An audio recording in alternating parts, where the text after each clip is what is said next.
حضرت سیدنا عثمان غنی رضی اللہ تعالیٰ عنہ السابقون الاولون میں سے ہیں۔ بڑے ابتدائی ایام میں جن لوگوں نے کلمہ پڑھ لیا تھا ان میں سے آپ کا شمار ہوتا ہے۔ آپ ایک بڑے بہترین سمجھدار اور زیرک قسم کے تاجر تھے۔ اللہ تبارک و تعالیٰ نے مال میں بڑی وسعت عطا فرمائی تھی، اس کے ساتھ ساتھ بڑا حسن و جمال تھا، بڑے خوبصورت تھے۔ اللہ تبارک و تعالیٰ نے اپنی ان نعمتوں سے آپ کو سرفراز فرما رکھا تھا، لیکن جو چیز آپ کے اندر اللہ تعالیٰ نے بہت زیادہ بڑھ چڑھ کے اللہ نے آپ کو عطا فرمائی تھی، وہ آپ کی فیاضی ہے، آپ کی سخاوت ہے، آپ کا خوف خدا ہے، اور آپ کے وجود کے اندر، آپ کے ذہن کے اندر، آپ کے لہجے کے اندر اللہ تبارک و تعالیٰ نے شرم و حیا کو کوٹ کوٹ کے بھرا ہوا ہے۔ ہمارا زمانہ جو ہے یہ بے باک لوگوں سے بھرتا جا رہا ہے، حیا تیزی سے رخصت ہو رہی ہے۔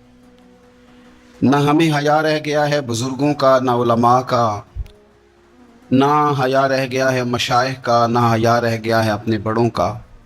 حتیٰ کہ زبانیں کھلتی ہیں تو وہ اولیاء اللہ کا بھی حیا نہیں کرتی۔ کچھ لوگوں کی زبانیں کھلتی ہیں تو وہ حضور کی اولاد کا بھی حیا نہیں کرتی۔ معاذ اللہ کچھ ایسے بھی ہیں جو نبی پاک کے صحابہ کا بھی حیا نہیں کرتے۔ حضرت سیدنا عثمان غنی رضی اللہ تعالیٰ عنہ پیکرے شرم و حیا تھے، پیکرے شرم و حیا۔ آپ فرمایا کرتے تھے کہ جب سے میں نے حضور سید عالم علیہ السلام کے چہرہ نور کی زیارت کی ہے، میں نے کبھی اپنی شرمگاہ کو بھی نہیں دیکھا، اور جب سے میں نے یہ اپنا ہاتھ حضور کے دست اقدس میں دیا ہے، میں نے یہ سیدھا ہاتھ کبھی گندگی کو نہیں لگایا۔ آپ نے اپنی زندگی شرم و حیا کے اندر ڈھل کے گزاری۔ ہمارے ہاں لوگوں کے اندر مال و دولت آتا ہے نا، آج کل کے زمانے کی بات کر رہا ہوں، تو لوگ من چاہی زندگی گزارنا چاہتے ہیں۔ وہ کہتے ہیں اب میں اپنی ساری خواہشات کو پورا کروں گا۔ پیسہ جو جیب میں، مفت کا اعتماد دلاتا ہے پیسہ۔ پیسہ آدمی کے اندر کچھ ایسی قوتیں پیدا کرتا ہے کہ وہ نہ چاہتے ہوئے بھی کچھ ایسے کام کر جاتا ہے۔ اس کے ذہن میں سودا سما جاتا ہے کہ میری جیب میں پیسے ہیں، مفت کا اعتماد ہے۔ جو ان کے اپنے ہوتے ہیں ان سے لوگ دور نکل جاتے ہیں، رشتہ داروں سے، دوستوں سے، احباب سے، پرانے لوگوں سے کٹ جاتے ہیں، جیب میں پیسہ جو آ جاتا ہے۔ لیکن مصنف ابن ابی شیبہ میں بڑا ہی خوبصورت انداز حضرت عثمان غنی کے بارے میں موجود ہے۔ فرمایا صحابہ نے کہ حضرت عثمان غنی کو اللہ نے گرچہ مال بڑا دیا تھا، لیکن وہ سب سے بڑھ کر اپنی شرمگاہ کی حفاظت کرنے والے تھے، اور سب سے بڑھ کر اپنے رشتہ داروں کے ساتھ صلہ رحمی کرنے والے تھے۔ بھلایا نہیں کسی چیز کو، انہوں نے اپنے آپ کو شرم و حیا میں ڈھال کے رکھا۔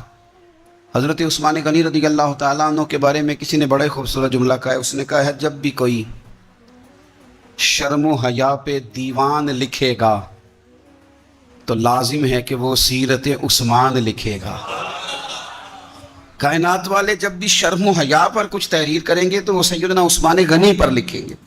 مزاج میں شرم، مزاج میں حیا، طبیعت کے اندر اللہ تبارک و تعالیٰ نے ان کی یہ خوبصورتی رکھی۔ بندہ جو چیزیں بیان کرتا ہے، جن کو آگے وہ جن کا ابلاغ کرتا ہے، یقینی سی بات ہوتی ہے کہ ان چیزوں سے اسے بڑا پیار ہوتا ہے، تو وہ چیزیں وہ دوسروں تک بھی پہنچاتا ہے۔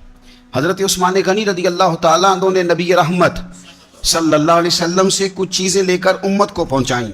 کچھ روایات ہیں حضرت عثمان غنی کی، آپ کی کچھ مرویات ہیں جو ہماری تربیت کے لیے، ہماری اصلاح کے لیے بڑی ضروری ہیں۔ پہلی بات حضرت عثمان غنی رضی اللہ تعالیٰ عنہ ہم تک پہنچاتے ہیں، فرماتے ہیں میں نے رسول پاک صلی اللہ تعالیٰ علیہ وسلم سے اپنے کانوں سے سنا ہے، میرے کریم نے فرمایا تھا جو اس بات کا یقین رکھتا ہو کہ نماز برحق اور واجب ہے، فرمایا رب اس بندے کو جنت میں داخل فرمائے گا۔ اگر یقین کامل حاصل ہو جائے کہ نماز میرے اوپر ضروری ہے اور میں نے وقت پہ پڑھنی ہے اور میں نے اس کو ادا کرنا ہے، نماز کے ساتھ دلچسپی۔ اپنا حضرت عثمان غنی کا حال یہ تھا کہ عشاء کی نماز کے بعد وہ مصلی پہ کھڑے ہوتے تھے، 2 رکعتوں کی نیت باندھتے تھے، 15 سپارے ایک رکعت میں پڑھ دیا کرتے تھے، 15 دوسری رکعت میں پڑھ دیا کرتے، لوگوں کی توجہ دلا رہے ہیں عبادت پہ۔ حضرت سیدنا عمر فاروق رضی اللہ تعالیٰ عنہ کا وصال ہو گیا۔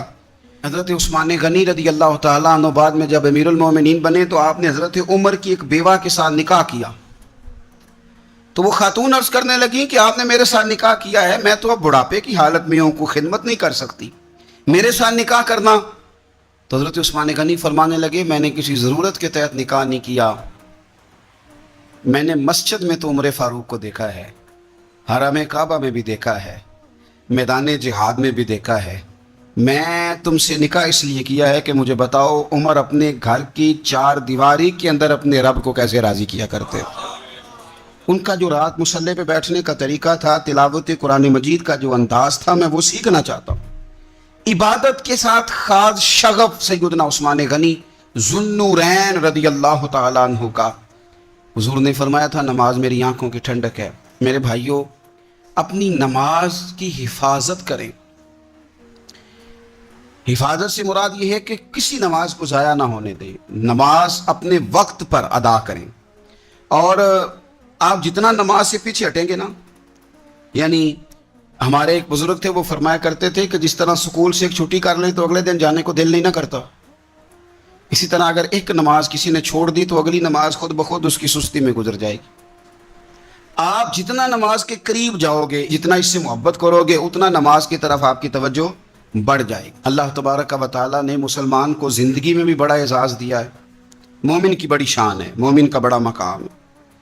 کنتم خیر امت, یہ بہترین لوگ ہیں. دنیا میں بھی مومن کا بڑا مقام ہے, اور مومن جب دنیا سے چلا جائے تو بھی اس کو ردی اور کوڑا سمجھ کر جلایا نہیں جاتا, بلکہ مومن کا اعزاز ہے کہ اس کو غسل دیا جاتا ہے. لباسوں میں سب سے سونا لباس سفید رنگ کا ہوتا ہے, اسے وہ سفید لباس پہنایا جاتا ہے. اور آپ دیکھیے آج یہ جا رہا ہے قبر میں, تو ہاتھوں پہ اٹھا کے بھی لے جایا جا سکتا تھا, کسی گاڑی میں رکھ کے بھی لے جایا جا سکتا تھا, لیکن یہ رسول اللہ کا کلمہ پڑھنے والا ہے نا, اس کی شان ہے کہ اسے کندھوں پہ اٹھا کے لے جایا جاتا ہے اور اسے لے جا کے قبر کے اندر رکھا جاتا ہے جہاں خدا کی رحمتیں بڑھ کر استقبال کرتی ہیں. تو جنازہ, بندہ مومن کا جنازہ بڑا مرتبے والا کام ہے. حضرت سیدنا عثمان غنی رضی اللہ تعالیٰ عنہ بیٹھے تھے تو ایک جنازے پہ نظر پڑی. ایک مسلمان کا, مومن کا جنازہ جا رہا تھا. اس جنازے پر نظر پڑی تو سیدنا عثمان غنی اٹھ کر کھڑے ہو گئے.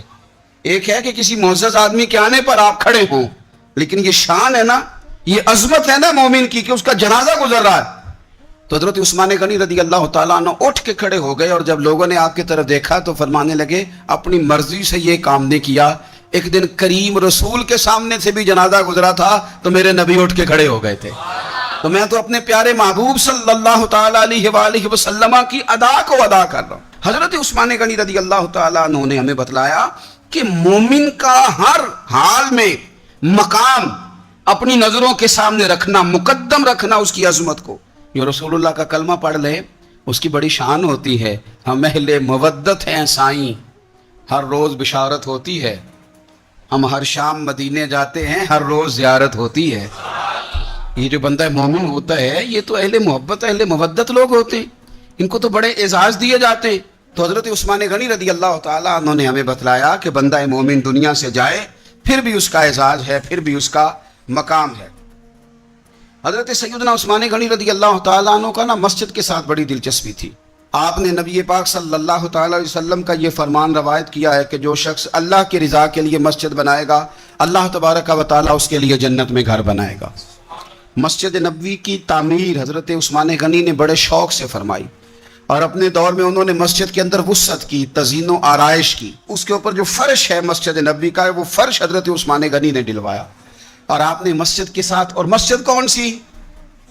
وہ مسجد جو مسجد نبوی ہے, وہ مسجد جس مسجد میں بیٹھ کر رسول اللہ صلی اللہ علیہ وسلم صحابہ کرام علیہم رضوان کو دین سکھاتے تھے. میں بڑی دیر سے نا, کافی عرصے سے ایک بات بڑی شدت سے محسوس کرتا ہوں کہ ہماری طبیعتیں جو ہیں وہ تیزی سے تلخ ہو رہی ہیں. اختلاف رائے تو بالکل پسند ہی نہیں کرتے آج کے دور میں لوگ, اور ہمارے مزاج کے خلاف جو شخص جاتا ہے چند باتیں اکٹھی کر کے ہم اس کے ساتھ عداوت پیدا کر لیتے ہیں. وہ دلوں میں جو نرمی تھی, وہ جو معاف کرنے کا جذبہ تھا, وہ جو درگزر کا مزاج تھا, وہ جو کسی کو قبول کرنا اور اس کی چند کمزوریوں سمیت بھی قبول کر لینا, اور کسی بندے کی کمزوری دیکھنا تو اس کی ایک کمزوری دیکھ کے اپنی کئی کمزوریاں یاد کر لینا, یہ اہل محبت کا طریقہ ہوتا تھا. لیکن ہم نے لوگوں کی کمزوریاں ڈسکس کر کے, لوگوں کی غلطیاں ڈھونڈ کے اپنی نظروں میں لوگوں کا مقام گرا دیا ہے. ہم یا خود ٹھیک ہیں یا وہ جو ہماری رائے کے ساتھ 100% متفق ہوتا ہے وہ ٹھیک ہے.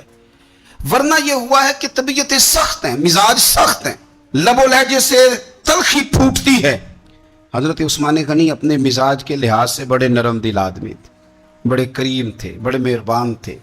بڑا اللہ تبارک و تعالیٰ نے انہیں نرم مزاجی عطا فرمائی تھی.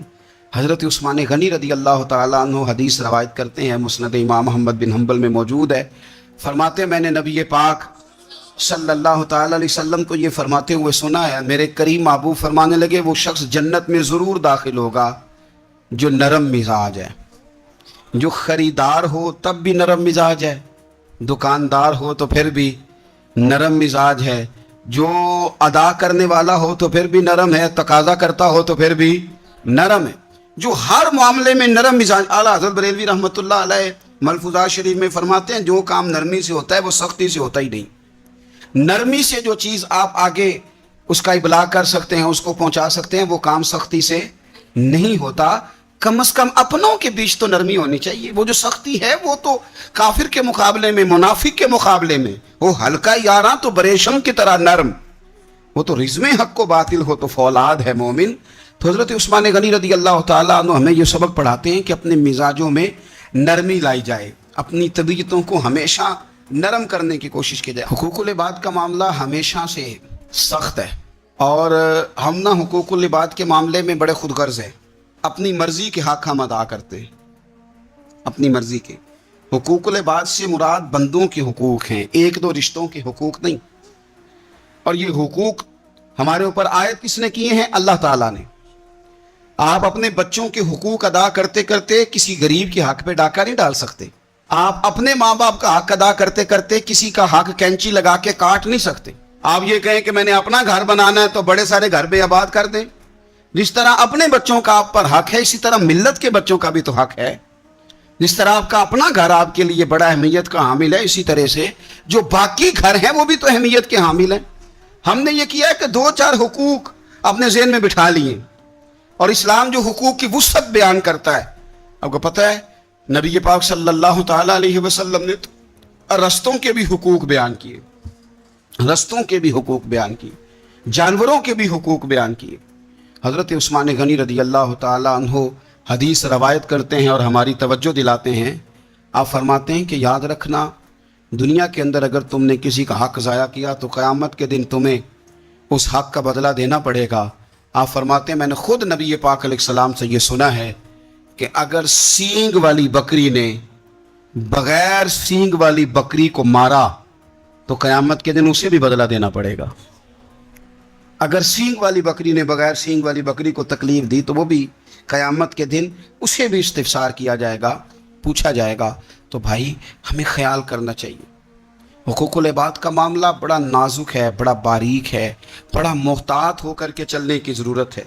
کسی جگہ بھی حقوق العباد کے مسئلے میں اپنے آپ کو کمزور نہ کریں. کوشش کریں جس حد تک ہو سکے آپ نازک مزاجی کے ساتھ حقوق کے معاملے کا خیال کریں. اب کسی نے افواہ پھیلا دی حضرت عثمان غنی کو شہید کر دیا گیا. نبی پاک علیہ السلام تک بھی خبر آئی. حضور جانتے تھے ہمارا دل نہیں کرتا کوئی انتشاری بات کرنے کو، لیکن جب لوگ کرتے ہیں تو پھر دل کو تکلیف ہوتی ہے. اب یہاں سب نے لکھا ہے کہ نبی پاک صلی اللہ علیہ وسلم کو خبر ملی، حضور پریشان ہوئے، صحابہ کو مشورے کے لیے بھی بلایا، بیعت رضوان بھی ہوئی. اگر علم غیب ہوتا یہ سارا کچھ نہ ہوتا. اور میں نے کہا خدا کے بندے اگر حضور اپنا علم غیب اس وقت ظاہر کرتے تو حضرت عثمان کے لیے قرآن کی آیتیں نہ نازل ہوتی، اس بیعت کے تذکرے نہ ہوتے. ہر بات پہ لوگ معاذ اللہ تعالیٰ. اب دیکھیے نا یہاں یہ جملہ چھوڑنے کی کیا ضرورت ہے؟ تم قوم کو کیا دے رہے ہو؟ لوگوں کو کیا بتا رہے ہو کہ نبی پاک علیہ السلام اندھیرے میں بیٹھ کے فیصلے کر رہے تھے؟ کیا بتا رہے؟ آج انٹیلیجنس کی رپورٹس بتا دیتی ہیں کہ وہ فلاں کس طرح کا ماحول ہے اور آپ نے کس طرح کرنا ہے، تو تمہیں اپنی خفیہ ایجنسیوں کے مطابق تم فیصلہ کرو تو کہتے ہو ہم بھئی اندھیرے میں فیصلہ نہیں کر رہے، ہمیں رپورٹ ہے تو فیصلہ کر رہے ہیں. اور نبی پاک علیہ السلام کے بارے میں تم لوگوں کو یہ بتا رہے ہو کہ حضور اندھیرے میں فیصلہ کر دیتے تھے، پتہ ہی نہیں تھا. کس طرح کی بات کرتے ہو؟ میرے محبوب پاک علیہ السلام فرماتے ہیں کہ اللہ تبارک و تعالیٰ نے مجھے اس طرح کا علم عطا فرمایا ہے کہ جو تمہارے ذہن میں ہو مجھ سے پوچھو، میں فوراً تمہیں جواب دوں گا. لیکن لوگ اڑ گئے ہیں، کیا کیا جائے؟ اور عجیب فلسفہ ہے, یہاں بھی گرا لگا دی, پتا ہوتا تو یہ سارا. اور میں نے کہا خدا کے بندے اگر یہ سارا کچھ نہ ہوتا تو پھر یہ آیتیں کیسے نازل ہوتی؟ پھر صبح قیامت تک حضرت عثمان غنی کی عظمتوں کا کیسے پتا چلتا؟ جب خبر ملی نا کہ حضرت عثمان غنی کو شہید کر دیا گیا تو حضور نے صحابہ کو بلایا, فرمایا آؤ میری بیعت کرو. حالانکہ بیعت پہلے ہو چکی, آؤ دوبارہ بیعت کرو. یا رسول اللہ کس چیز کی بیعت کرنی ہے؟ تو نبی پاک نے فرمایا میرے ہاتھ پہ بیعت کرو کہ ہم عثمان غنی کے خون کا بدلہ لیے بغیر یہاں سے جائیں گے نہیں. ہم عثمان کے خون کا بدلہ لیے بغیر یہاں سے جائیں گے. اور حوالہ کسی نے دیکھنا علامہ اسماعیل حقی کا تو میں دکھاؤں گا, جس شخص نے دوڑ کر سب سے پہلے نبی پاک کی بیعت کی وہ مولا علی شیر خدا تھے. کہ یا رسول اللہ جانے نہیں عثمان کا خون کا بدلہ لیے بغیر. سب سے پہلے شیر خدا آگے بڑھے. آج لوگ انہی لوگوں میں اختلاف دکھانے کی کوشش کرتے ہیں, صحیح لا حاصل کرتے ہیں. سب سے پہلے دوڑ کر حضرت شیر خدا آگے بڑھے, کا حضور میں بیعت کرتا ہوں. نبی پاک نے صحابہ کے ہاتھوں میں بیعت ہو رہی ہے. یہ وہ والا واقعہ نہیں جو اس چوک میں پیش آیا تھا, یہ وہ والا واقعہ نہیں جو میرے ساتھ ہوا تھا تو میں آپ کو سنا رہا ہوں. یہ وہ والا واقعہ ہے جو رب کو اتنا پسند آیا کہ اللہ نے قرآن پاک میں بیان فرما دیا ہے. اس کی اہمیت کا اندازہ لگائے کہ رب کریم کو اتنا محبوب ہے یہ انداز کے قرآن میں بیان کیا. ایک درخت تھا, کانٹوں والا درخت, اس کو شارحین نے لکھا ہے. کچھ لوگ کہتے ہیں بیری کا درخت تھا. نبی پاک درخت کے نیچے بیٹھ گئے, فرمایا بیعت کرو سارے. کن کے لیے بیعت ہو رہی ہے؟ حضرت عثمان غنی کے لیے. ایک بیعت دین کے لیے ہوئی, قرآن کے لیے ہوئی, حدیث کے لیے ہوئی, اللہ کی توحید کے لیے. اور آج نئے سرے سے بیعت ہو رہی ہے. کس کے لیے؟ بول کے بتائیے. حضرت سیدنا عثمان غنی رضی اللہ تعالیٰ, اس شخص کی عظمت کا کوئی اندازہ کر سکتا ہے جن کے لیے نبی پاک نے خاص کر کے تخصیص کر کے ایز اے اسپیشل بیعت لی.